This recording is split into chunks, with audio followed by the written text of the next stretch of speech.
The story I'm about to tell happened back in the summer of 2005, when I was around 8 years old. It was supposed to be a simple family vacation, just a break from the city noise. We went camping in the Sierra Nevada mountain range, about 4 hours from our home in Northern California. Most of our camping trips are kind of a blur, but this one? I'll never forget it. We left early in the morning with the car packed to the brim. The campsite was up in the hills, surrounded by trees and meadows. I was just excited to be away from the roads and all the people. We got there and helped my mom set up. My dad and I went off to explore the area for a bit before heading back. We had 2 small tents, one for my parents and one for me and my brother Lucas. That night, we roasted marshmallows and told stories around the campfire. The woods were alive with crickets and the occasional hoot of an owl. We had the whole place to ourselves, and it felt amazing. As the fire started dying down, we all headed to bed. Lucas was half asleep by the time we crawled into our tent. I wasn't tired yet, so I just lay there. Everything felt so peaceful. But that peace didn't last long. A few hours later, I heard soft footsteps coming from the woods, getting closer to our tents. At first, I thought it was my dad, but the steps sounded hesitant, almost like they were sneaking. I held my breath as the footsteps stopped outside my parents' tent. After a pause, they moved over to ours. I turned, expecting to see my dad checking on us, but instead, the zipper started sliding down, and there was a silhouette of someone I didn't recognize, a man crouching at the entrance of our tent. His face appeared, dimly lit by the moonlight. He was older, with graying hair and these dark, unblinking eyes, and there was a long scar running from his temple to his jawline, something I'd never forget. He wore a heavy coat, like he'd been out in the cold for a while. I stared at him. I didn't move. Lucas was still asleep beside me, completely unaware, as the man raised a finger to his lips, telling me to stay quiet. Then he motioned for me to come closer. I shook my head, too scared to say anything. The man's smile faded, and he looked around. He leaned in closer, his face just inches from mine. His breath smelled terrible. He whispered something, but I couldn't understand. His voice was rough, almost like a growl. After what felt like forever, he finally pulled back, zipped up the tent slowly, like he was trying not to make any noise. Then he was gone, his footsteps fading back into the woods. I lay there for what felt like hours, staring at the tent flap, too scared to even blink. Eventually, I drifted off into a restless sleep. The next morning, the whole thing felt unreal, like some kind of weird nightmare. I never told my parents or Lucas about it. Part of me was scared they wouldn't believe me, and another part of me just wanted to convince myself it was all a bad dream. Years later, the memory still haunted me. When I was 19, I decided to take my girlfriend, Madison, on a camping trip. Something romantic and adventurous.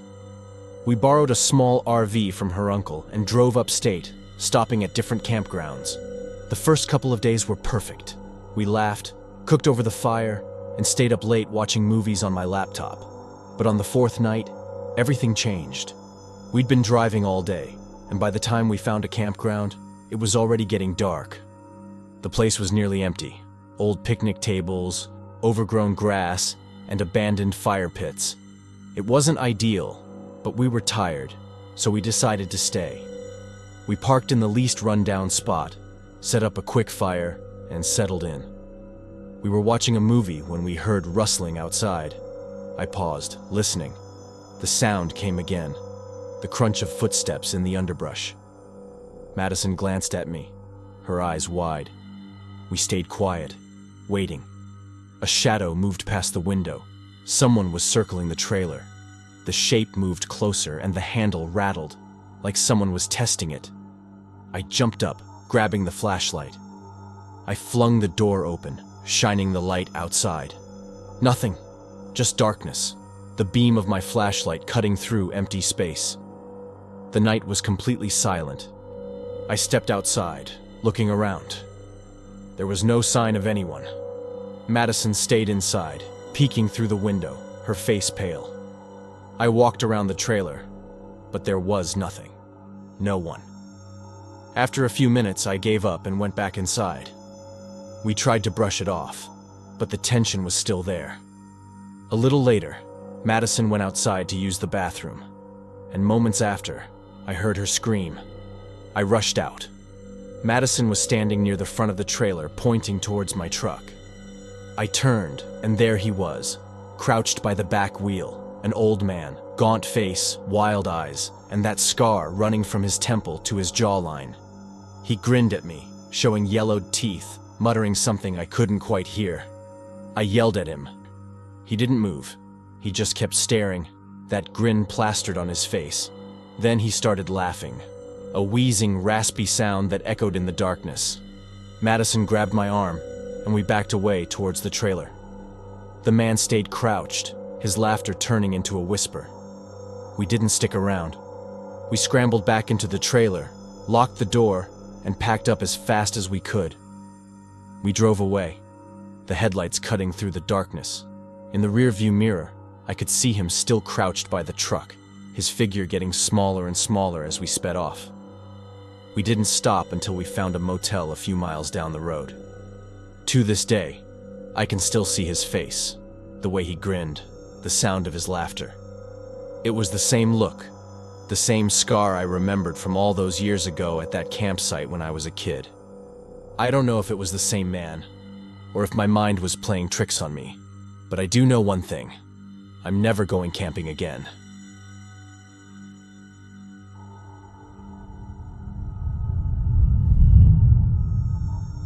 It was the first weekend of October, and I just really needed to get away. Lately, I'd been feeling restless, like something important was missing. My weekends were all starting to feel the same, always indoors, doing the same old things. I needed a change, something to shake things up. I wanted to be out in nature, to see if I could handle being on my own. So, I finally decided to go camping alone. Camping alone had always been one of those things I imagined doing, just me in the wilderness. It sounded both scary and exciting. I chose a remote part of Olympic National Forest in Washington.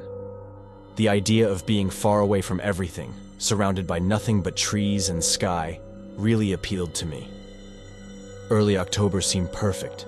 The cool weather, crisp air, and changing leaves. It was the right time to disconnect and find some peace. I got to the trailhead around noon, parked my car, and started hiking. My plan was to walk a few miles and set up camp near a small clearing I'd found on a map. The trail was quiet, with just the sound of my boots crunching on the dirt and some birds singing. At first, I enjoyed the silence. But as the trees got thicker, I started to feel a bit uneasy. Maybe it was just the unfamiliarity, being so far from home. I reminded myself that this was why I came, to face the unknown.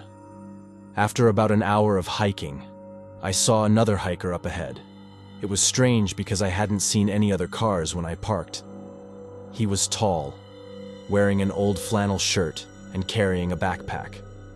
When I got closer, he waved, and I waved back. Seeing someone else out here made me feel a little better. He introduced himself as Gary, saying he was just exploring the area. He seemed friendly, maybe even a bit lonely. I told him I was planning to camp near the clearing, and he nodded, saying it sounded like a great spot. As we walked, he pointed out different plants and animal tracks. He seemed to know a lot about the woods, and I started to relax. After a while, Gary said he was heading in a different direction and wished me luck. We parted ways, and I kept going until I found the clearing I was looking for. It was perfect. A small open space surrounded by trees, just big enough for my tent and a fire pit. I set up my camp, started a fire, and made a simple dinner. As the sun went down, the woods got darker and colder. I wrapped myself in a blanket and stared into the fire, feeling pretty content. I had completely forgotten about Gary and was just enjoying the quiet night. But that peace didn't last long. Around midnight, I woke up to the sound of branches snapping. My eyes shot open and I listened carefully. There it was again, Something or someone was moving through the woods, getting closer. I grabbed my flashlight and switched it on. I shined the light around my camp, but I didn't see anything.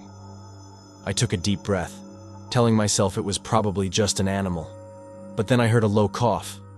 That wasn't an animal. "Who's there?" I called out, trying to keep my voice steady. No one answered. I heard leaves rustling and branches creaking. I stood up and took a step toward the sound. Then I saw him, Gary, standing just beyond my camp, partly hidden behind a tree. His face was in the shadows, but I could tell it was him. I could barely get the words out. "Gary? What are you doing here?" He stepped out from behind the tree, his face hard to read. Gary's voice was different now, less friendly. He mumbled something about getting lost and wanting to see if I had room by the fire. I forced a smile, trying to stay calm. I suggested it was late and maybe he should head back to his camp. Gary didn't move. He just stood there, staring at me. His eyes reflected the light from my flashlight, and it made me uneasy. He spoke slowly, almost like a warning. "It's dangerous out here. You never know who you might run into." I took a step back. Something was definitely wrong. I needed to get out of there. I tried to sound casual, telling him I was going to pack up and leave, as I backed toward my tent. Gary took a step forward, his voice dropping as he said there was no need for me to leave, that we could keep each other company. I turned and sprinted to my tent, grabbed my backpack and ran. Gary was at the edge of the clearing. He lunged at me, grabbing my arm. I twisted away, broke free, and sprinted through the bushes, branches whipping my face. He was getting closer with every second. Couldn't stop. I ran until my legs burned and my lungs were ready to burst. Finally, I found the trail, the moonlight showing me the way. I looked back, but Gary was gone. I didn't wait to see if he was still following. I ran all the way back to my car, fumbling with the keys as I unlocked the door and jumped inside. I locked the doors, started the engine, and drove off, the tires skidding on the dirt. I kept my eyes on the road, not daring to look in the mirror. I didn't stop until I reached a small town about 30 miles away. I pulled into a gas station, parked under the bright lights, and finally caught my breath. The next morning, I went to the ranger station to report what had happened. The ranger listened, his expression growing serious as I described Gary. After I finished, he nodded, disappeared into another room, and returned with an old flyer. It was a wanted poster. The face on it was Gary's. The ranger said that Gary, whose real name was Eric Rudolph, was a fugitive, wanted for several crimes, including assault. He had been hiding in the woods for months. The ranger said they would send out a search team, but I could tell he didn't think they would find him. I walked out of the station, my thoughts racing. What was supposed to be a simple camping trip, a peaceful escape into the woods, had turned into a nightmare. I still love camping, but now, whenever I go into the woods, I can't help but look over my shoulder, wondering if Gary is still out there, watching, waiting. One thing is for sure, I will never camp alone again.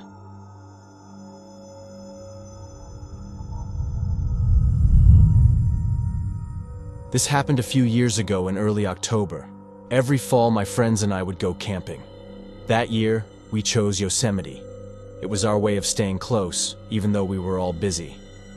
The sun had just set that evening, leaving a soft glow that slowly faded into darkness. My friends, Mark, Nora, Eddie, and Grace, and I set up camp near a clearing with an amazing view of the tall granite cliffs. The campfire crackled, sending a few sparks into the night sky as we settled into our chairs, ready to relax. I was the first to notice something strange. I was staring into the woods when I saw something move. At first, I thought it was just the firelight playing tricks on me. But then I saw it again, a glowing figure moving slowly between the trees. I squinted, trying to figure out what I was seeing. I pointed towards the trees, and the others turned to look, their laughter fading. Between the dark tree trunks, there was something faintly glowing. It had long, thin legs and no visible arms, gliding instead of walking. The glow was soft, barely lighting up the darkness. Nora gasped. "What is that?" Eddie leaned forward, muttering something about it being an animal or maybe someone with a flashlight, but we all knew it wasn't. It was too strange, the way it moved. Too smooth, its legs bending in weird ways.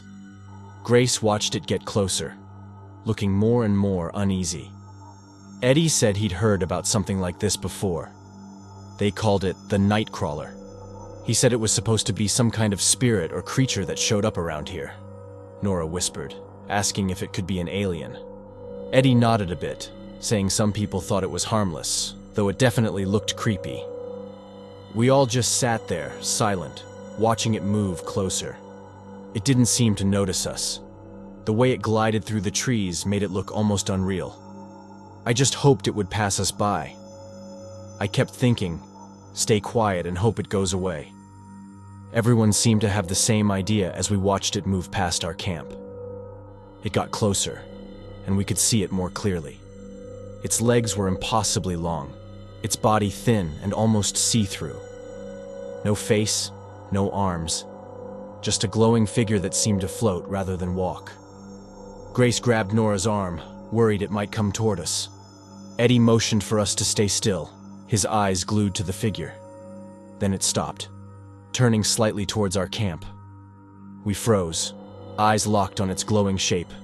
Everything went dead silent. Just as quickly as it had come, the figure turned away and moved deeper into the woods. The glow slowly faded until it disappeared into the darkness. We stayed still, barely breathing, until we were sure it was gone. I let out a shaky breath. "What was that?" I whispered. Eddie took a deep breath, trying to steady himself. "I think we should pack up and leave." Grace nodded. "Yeah, let's get out of here." None of us argued. The fear had drained whatever excitement we had left for the night. We moved fast, putting out the fire and packing our gear. The night felt darker, and every tiny noise made us jump as we packed up. It took us less than 10 minutes to pack, but it felt like hours. Finally, we were ready to leave. Mark led the way, his flashlight cutting through the darkness as we made our way back to the trailhead. No one spoke. When we reached the car, we let out a collective sigh of relief. We quickly loaded our gear, glancing nervously at the dark forest. As we drove away from Yosemite, the forest fading into the distance, we couldn't shake the feeling that we'd seen something unexplainable, something that didn't belong in our world. The glowing figure, the night crawler, had left us all with a sense of unease that would stick with us for a long time. Sometimes, I still wonder if it's out there, wandering through the woods, waiting for someone else to see it. One thing was for sure, we wouldn't be camping in Yosemite again anytime soon. The beauty of the park had been overshadowed by the fear of that night, and the memory of the glowing figure would always stay with us whenever we thought of Yosemite's dark, quiet woods.